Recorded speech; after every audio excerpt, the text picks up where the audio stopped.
भगवत गीता जो एक religious text नहीं, दुनिया के सबसे पहली लाइफ गाइड बुक है। कहते हैं भगवत गीता में जीवन के सारे प्रॉब्लम का सॉल्यूशन है और ये होना भी चाहिए क्योंकि स्वयं भगवान श्री कृष्ण ने इनका वर्णन किए थे और आज 5000 साल बाद भी ये उतना ही बेनिफिशियल है जितना अर्जुन के समय पे। तो चलिए आज मैं आपको गीता के उन 15 बातों को बताते हैं जिसको अपनाकर आप अपने जीवन से दुख, वासना, क्रोध, ईर्ष्या, लोभ, मोह को त्याग सकते हैं। आनंद मनुष्य के भीतर ही निवास करता है, परंतु मनुष्य उसे स्त्री में, घर में और बाहरी सुख में खोज रहा है। श्री कृष्ण कहते हैं भगवान उपासना केवल शरीर से नहीं बल्कि मन से करनी चाहिए। भगवान का बंधन उन्हें प्रेम बंधन से बांधता है।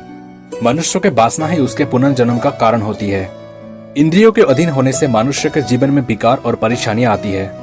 समय यानी धैर्य, सदाचार, स्नेह और सेवा जैसे गुण सत्संग के बिना नहीं आते हैं। श्री कृष्ण कहते हैं मनुष्य को वस्त्र बदलने की आवश्यकता नहीं है, आवश्यकता हृदय परिवर्तन की है।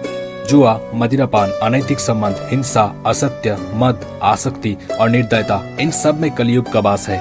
श्री कृष्ण कहते हैं कि सत्संग ईश्वर के कृपा से मिलता है, परंतु कुसंगति में पड़ना मनुष्य के अपने ही हाथों में है। जीवन में केवल एक ही चीज स्थिर रहती है, बदलाव। आज आप अमीर और प्रसिद्ध हो सकते हैं, परंतु कल कीर्ति और सौभाग्य दोनों जा सकते हैं। दोनों स्थितियों को समभाव से स्वीकार करें। ऋतु परिवर्तन होता है, लोग बदलते हैं, दिन के बाद रात आते हैं। जीवन में परिवर्तन आपको लचीला बनाते हैं और आपको दिखाते हैं कि कैसे दृढ़ रहना है। शरीर अस्थायी है और आत्मा स्थायी। आत्मा मरती नहीं है। मृत्यु का भय और चिंता उसकी महत्वाकांक्षा को मार देती है और प्रगति की संभावना कम हो जाती है। तो निडर बनो। आपको अपने मन से डर को मिटाने का प्रयास करना चाहिए। डर आपके भलाई में बाधक है।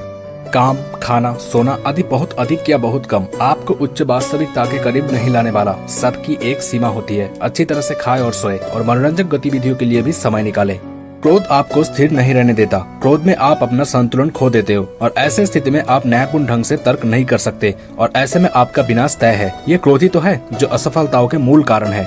आपके विचार या तो आपको बना सकते हैं या तोड़ सकते हैं। यदि आप इसे सोच सकते हो तो आप इसे प्राप्त कर सकते हैं। जब किसी परीक्षा या प्रस्तुति से पहले आपका दिमाग सकारात्मक होता है तो संभावना अधिक है कि आप बेहतर प्रदर्शन करेंगे।